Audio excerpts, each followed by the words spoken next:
start a conversation with a gentleman to my left, Cey Adams, who is a hip-hop pioneer, a graffiti pioneer, the man of the hour. And so we're going to learn about his work, his career, his life, his design. And if you haven't seen his work yet, and you're not as familiar as I am, inside the exhibition, there's a wall dedicated to a very, very small portion of the work that he's created. And so you'll see that. Maybe we'll get some stories about the Notorious B.I.G. album cover, or Onyx, or Redman, on and on, Warren G, on and on and on. So there's a lot of great work there for you to see and understand, and we'll get the stories. So thank you, everybody. Give a round of applause, please, to Cey Adams.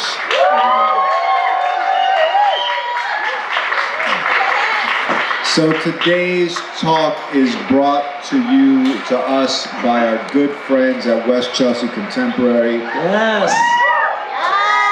Gary and the crew are in the house, and we appreciate them and what they do here, and support for the artists, providing access and a place to see great art. And they have this really amazing Beastie Boys piece over there on the left in blue, which I love, and maybe someone will buy it, maybe I'll buy it, I don't know. There's some great pieces. I love piece that you have over there, Cey, is amazing. And also big up to the other sponsors that are here today. Champion, if you haven't checked out what we're in Champion, please do so. They're doing some customization on gear there. The Mi Campo Artist Lounge on the right with great tequila all day and all night. Modelo's in the building, Caseify's in the building, and Hope Outdoor Gallery is here as well, 102.3, as well, and iHeartRadio. So big up to everybody, all those companies for supporting us and making this happen. Thank you so much. And again, to y'all for being here. And so, without further ado, let's get into this conversation, Cey. So, I'm curious. You started off as a young street artist, graffiti artist in New York City, in Queens, in the 70s. What made you go the direction of design in your early career? Well, first, before I even get into it, I just want to ask everybody to just turn around and check out the mural that my buddy Tristan Eaton did as a celebration of the memory of my friend Trugoy the Dove from De La Soul. You know, I worked with those guys on their first album, 3 Feet High and Rising, and it's just so crazy that all of my friends and these cultural pioneers are leaving us. And I just say, when you get a chance, you know, follow, you know, We Are De La Soul, and just send them some love, because it's happening more and more, and I just want to acknowledge that, because, you know, that's where I grew up as well. So, thank you. We're not going to be here forever. Tonight at 8 o'clock, by the way, DJ Maceo from De La Soul will be here. Yes. And so you get to hear him spin and celebrate the life of Dave Trugoy with his boy and partner, DJ Maceo. Yes. So now, to answer your question, you know, I started out as a teenage graffiti writer, and the idea back then was just trying to literally have my voice heard, because, you know, I come from a big family, and the graffiti community, while it's, you know, really tight and close-knit today, back in the day, a lot of these people were anonymous. And so it was really my way of trying to make my mark and establish myself just as a writer, nothing else. I've always been an artist my whole life, but when it came to being introduced to graffiti, I did not see the two things as being connected. I just wanted to bomb, and I wanted the respect of my fellow graffiti writing peers, and that was it. It never went any farther than that. And so you became an adult. Graffiti writer, I guess in those days, was a teenage activity, as you mentioned. What happened? What made you switch and say, okay, I'm ready to move on to the next chapter of my life? Well, things like seeing artists like Dondi White do these top to bottom whole cars with beautiful colors, graphic precision.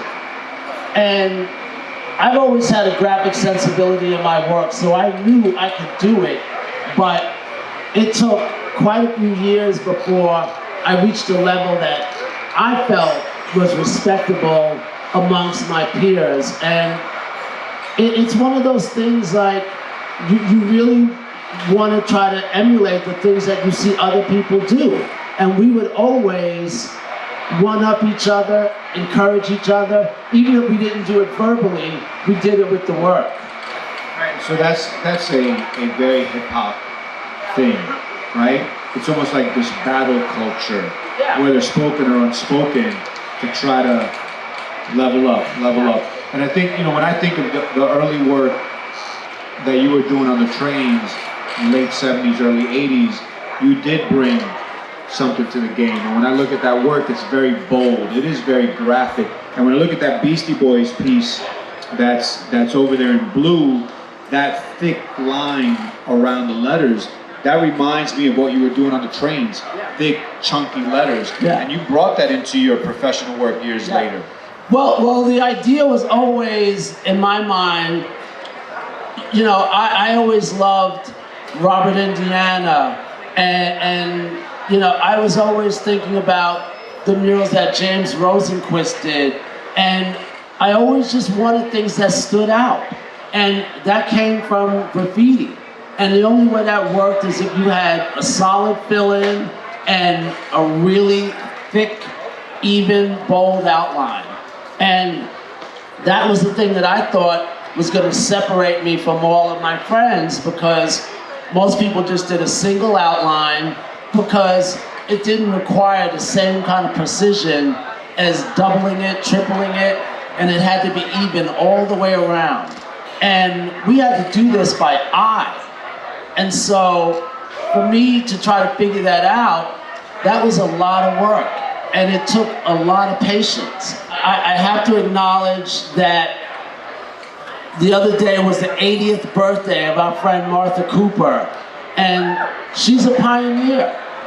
And so please give it up for Martha, because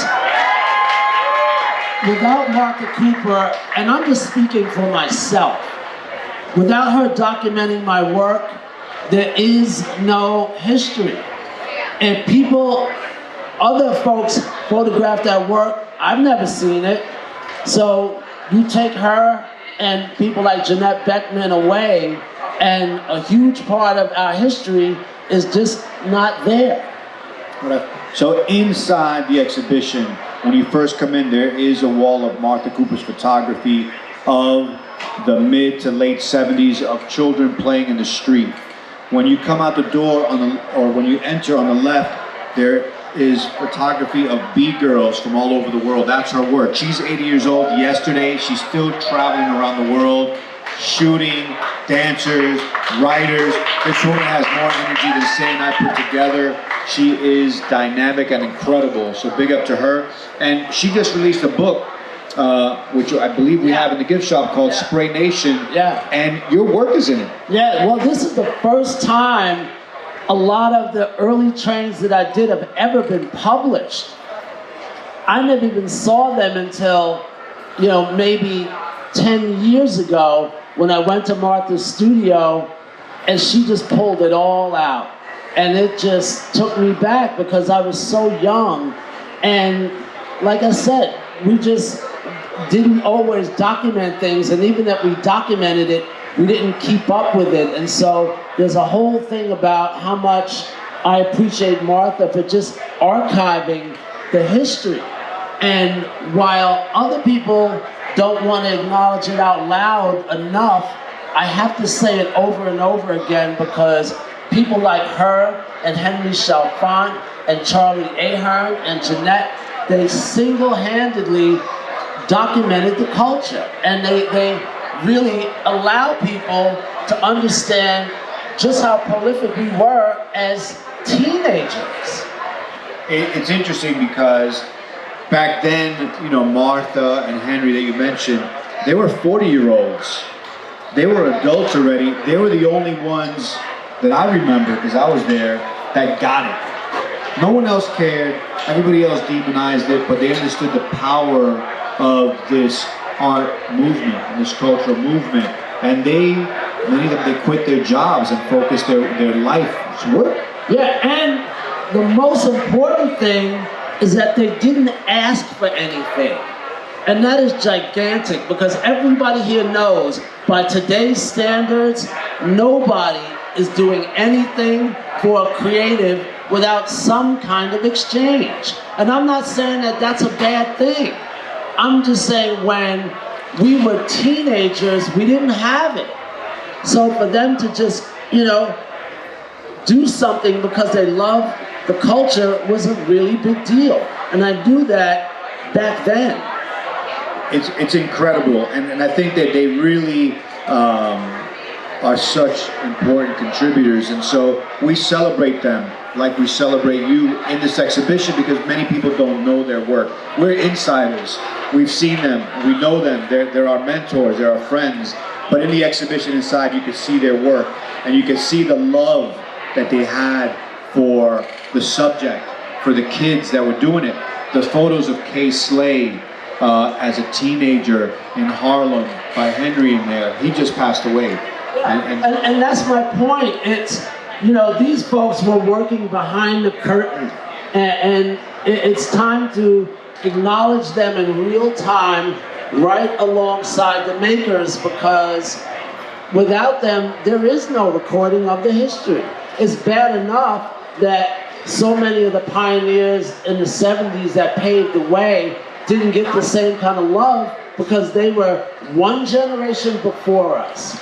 And for whatever reason, you know, if it was Jack Stewart or some of the other folks that documented it, you know, they pass on and people sort of forget those stories. Because once the pioneers from the 80s broke through, that's when it became national, that's when it became international. But a lot of people didn't understand the contribution of those people from the 70s. And for me, those people were rock stars then. So you have pioneers around you that you mentioned, Blade, Phase 2, in your environment. You happen to grow up in this time and this place that was very special. You saw the birth of graffiti, you saw the birth of hip hop, you saw the birth of rap music. What made you want to work in the industry of it when it started to formulate? Well, it's simple. Back in the 80s when galleries started picking up different individuals, it was a small number of artists that got picked up by major galleries. And everybody else that didn't have representation went to Europe and Asia. And I was one of the people that was lucky enough to have major gallery representation in the early 80s. And, you know, we're talking about myself, Crash, Days, Freedom, Pink, Futura, you know, Dondi, Zephyr, Eric Hayes. But there was so many people that still did not understand what we did. And it was a really crowded field. And you had to really be good to stand out, because people like Lee, you know, this guy was a beast. Like, nobody could touch him.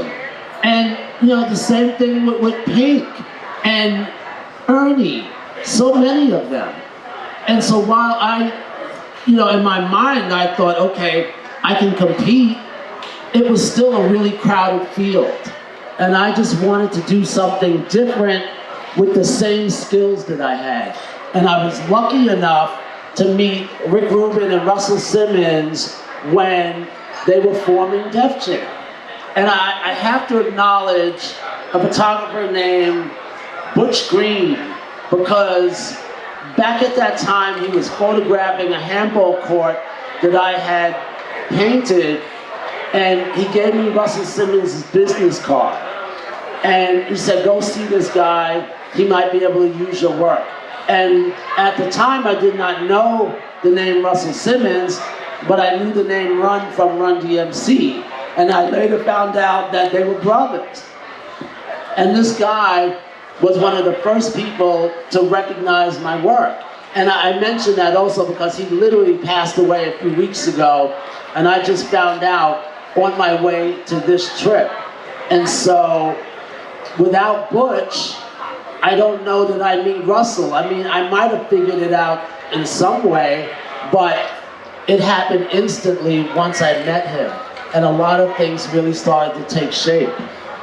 And so you had this connection because of your work in the streets that ended up pushing you into the professional world. When you were this young person jumping into this professional world with Rick and Russell, what was that like for you back then? Did you have mentors? Was it easy? Like, you know, how did you pivot into a professional career? Well, the thing that was really interesting was, it's like if you come from a big family, they just throw you in the mix and you just start doing your thing, and there's no art direction, there's no creative direction, there's nobody to really guide you. You just see an opportunity and you execute. Oh, somebody's going on tour, they need flyers, they need posters, they need t-shirt designs. I did it all because nobody else really wanted to do that work. It was myself and Eric Hayes. And you know, this again is a perfect opportunity to shout out Eric, because he was the one who taught me the ins and outs of cut and paste graphic design. And again, without that direction, it might have taken me a lot longer to figure out what I was doing. But that's what it was like back then.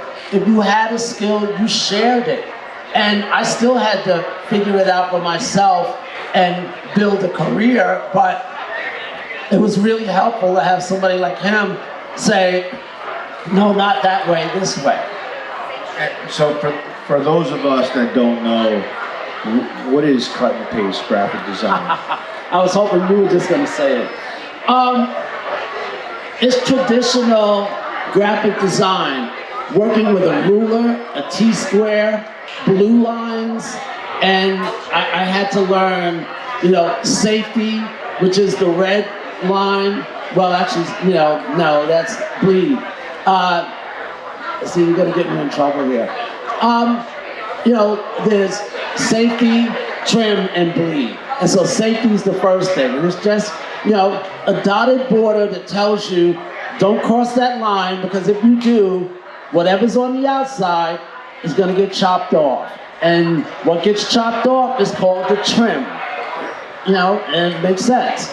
And anything after that is called the bleed. So if you want something to extend all the way to the end, you push it all the way to the bleed. And that's why that line was red. But I had to learn how to do all of this and teach a team of other designers. And we did this in rapid time. There was no time for a learning curve. They basically threw us in the water and said, you gotta do these albums, let's go. No room for error. No computers. This is way before that. We're talking the early 80s to mid 80s. And so you do all this mechanical work, right? It comes out. You mentioned that you had a team. Can you tell us a little bit about working within Def Jam as the drawing board? Well, it seemed to me when I hear the story that it's a bit of an unusual situation. Well, it was unusual, but the way I recall it, and I say this with love, so you have to just bear with me. It wasn't like people were paying a lot of attention to myself and my little design team. they were concerned with the recording artists, making records, and going on tour. What we were doing was all background. That's why I reference it as behind the curtain, because nobody saw what we did. And the job was to execute the vision of the recording artists. And that was it. If you didn't mess up, you did a good job, but nobody patted you on the back, they just moved on to the next thing. It was, as long as you don't screw up, you still have a place here. And what we did was, we had a small boutique company that furnished our services to Def Jam and other labels as well. But it's small compared to what the record company was doing in terms of revenue. But compared to nothing, it was gigantic.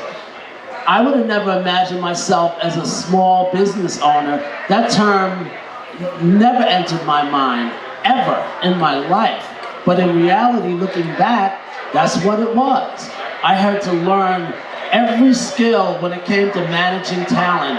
And as you know now, running a small business is not always easy, because creatives have the biggest egos there are, aside from performers. And you gotta nurture them to get the best work out of them, because they deserve it, because they're really talented. How did you pull off being an independent company within Def Jam? Because you guys had offices inside their offices. Yeah, I mean, it was easy because it was low-hanging fruit. It was a small thing to them to give us office space. They could manage everything that was going on with their visuals. The recording artists could come into the office. They could look at the photography. They could select their album cover without having to go to another location to do all of these things. It was really kind of simple when you think about it. And control is a really important thing in the business of music.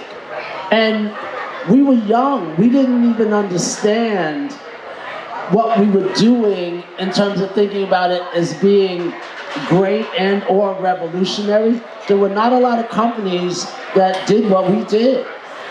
And the level of talent, with the level of talent. And with the level of talent. But to me, there's so many talented creatives. Finding them is you know, a different story, but they're out there, and they're out there in big, big numbers. But making that connection is difficult.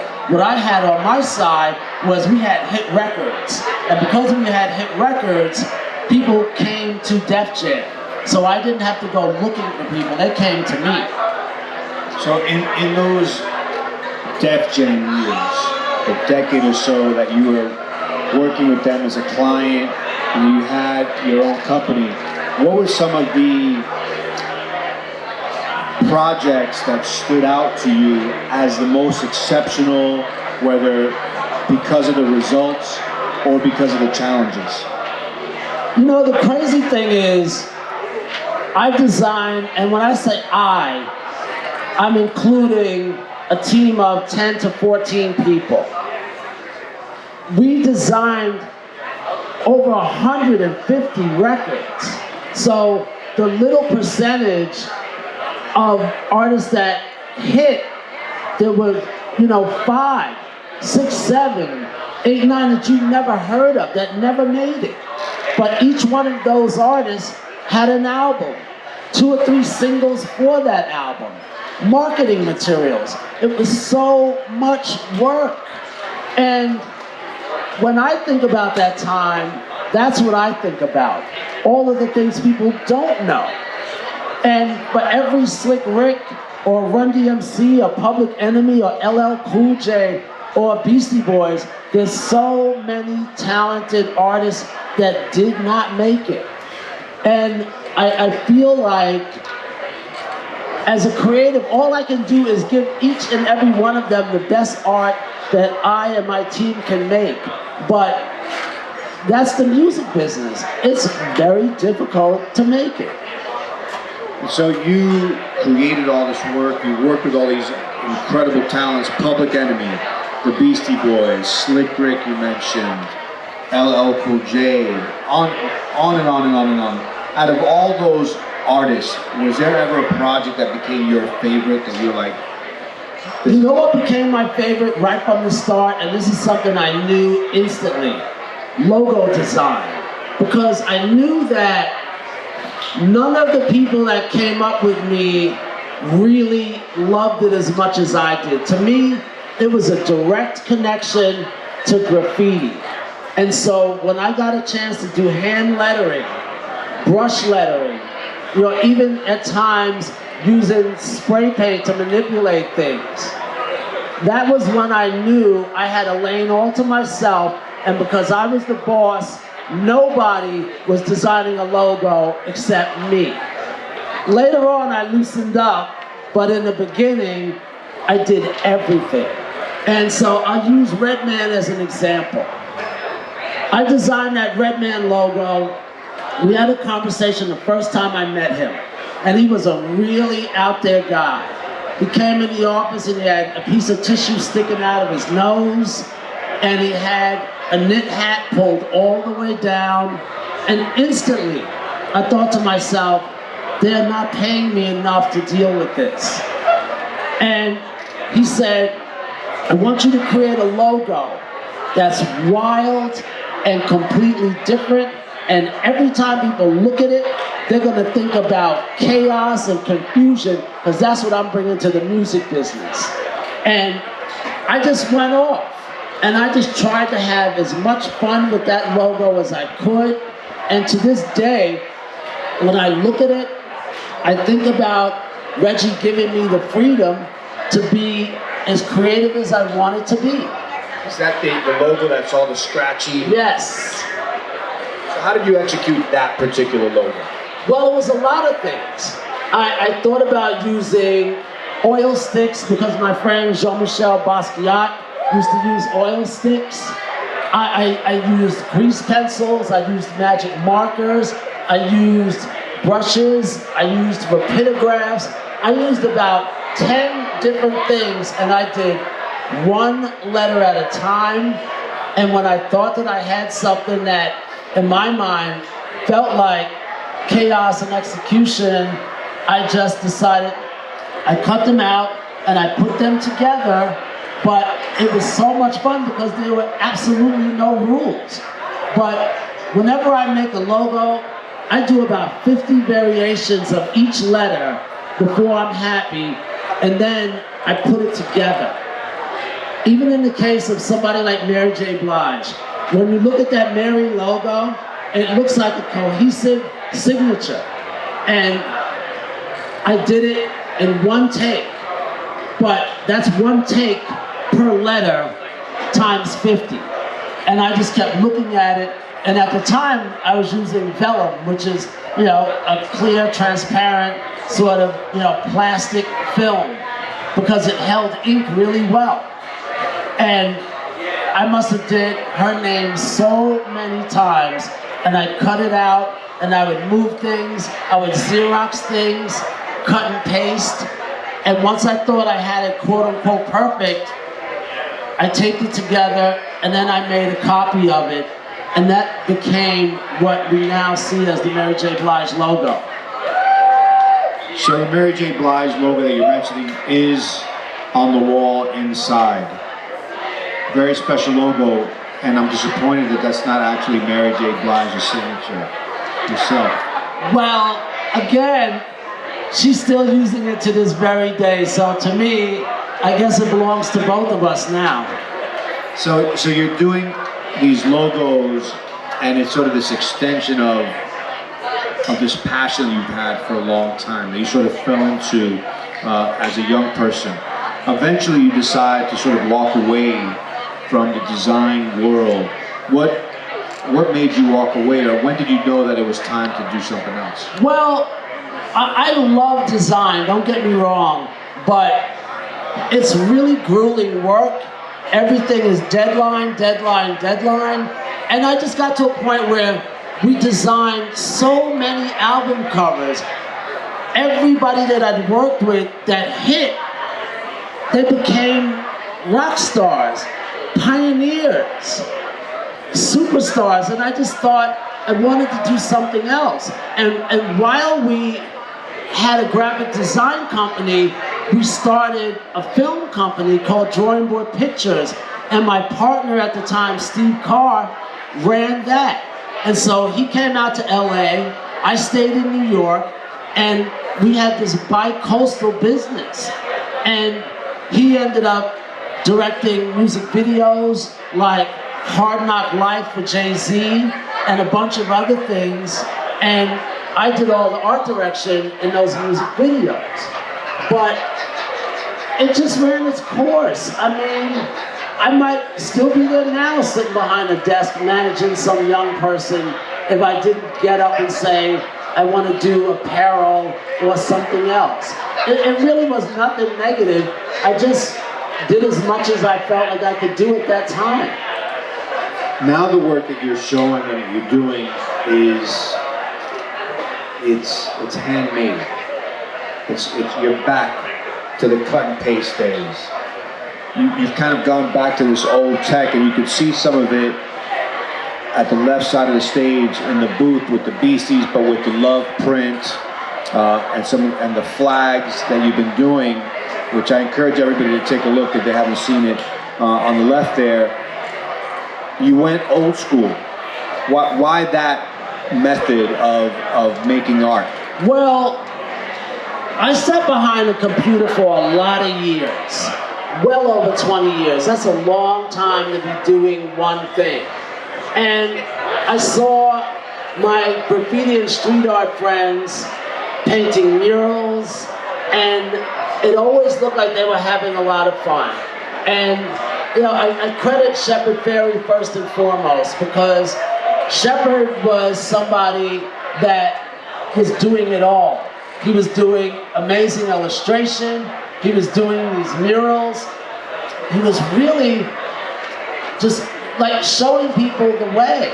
And I thought to myself, you know what? It's time for me to step away and do something different and stretch my legs and travel. And so I decided that I was gonna literally go back to the drawing board. And it was really just that. I wanted to change. And so I thought to myself, I've designed enough. I wanna make art the way I wanna make it. I want to do an homage to logos and branding. And so I started doing this series of work called Trusted Brands that was born out of making things by hand. I literally wanted to get my hands dirty with paint.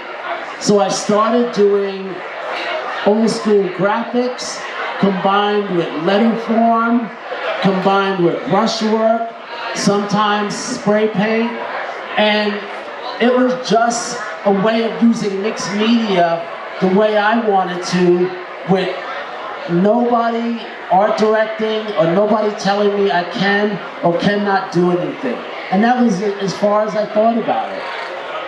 And so you start this series, how long has it been since you started that? Wow, the math always gets fuzzy when people ask me that. But, you know, for argument's sake, you know, we'll say around, you know, 2005, something like that. But then you also decide to do something else that I found to be curious at the time. You also start painting big walls. Well, I did. I started painting murals because, like I said, by then, other street artists got the bug and everybody started going large. You have to understand that back in the day, Lee Quiones was the first person I saw do a giant handball court where he went from the bottom all the way to the top, and it was absolutely perfect. And so my goal was to do something that would make Lee proud. And when I started doing the Trusted Brands work, I remember Lee coming to a show, and he loved what I did, and it made me feel so good. And it was like, he literally made me think like, you know, I had cracked the code. I figured out a formula that was different than what everybody else was doing. It was a lot of fun. Collectors were digging it. And it could stand up against the work that my friends that were street artists were doing.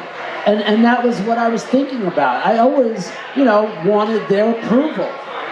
So you started to do these murals, and what I remember seeing, and I saw one recently in New York, was this love series, the love murals. There's one in Brooklyn, in Dumbo. The print there is based off of a painting, but why that? Why such an iconic word, and why so, in that way? I thought it doesn't need any explanation. If you have to educate people about what love means, we're in more trouble than I thought. And that was the idea. It's a universal message, and it makes people feel good. The end. There's nothing else. All you need is love. The Beatles said it in the 60s. And it's so much fun to do that. And I started going city to city, painting these love murals. Sometimes I did not even sign them, but it was always great to see somebody come to me and say, I got married in front of that mural. We had a funeral in front of that mural. It's my dog's birthday. Whatever it is. Like, it just gives you a great feeling. So did you anticipate that they would have the impact that they have had in those communities?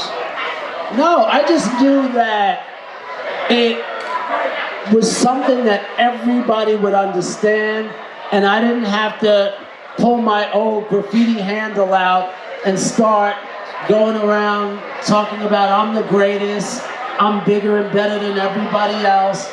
If you know I made it, great. If you don't know I made it, great. If you just take a picture to show your grandmother how much you love her, it's all good.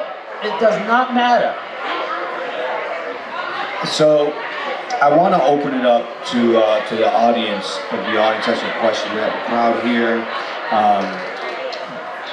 and I'm sure there's some curious people. So if anybody has any questions, I encourage you to come up to the stage, come on up, or I'll jump down there, and we'll take a couple of questions to the audience as we're coming to the wrap of this conversation.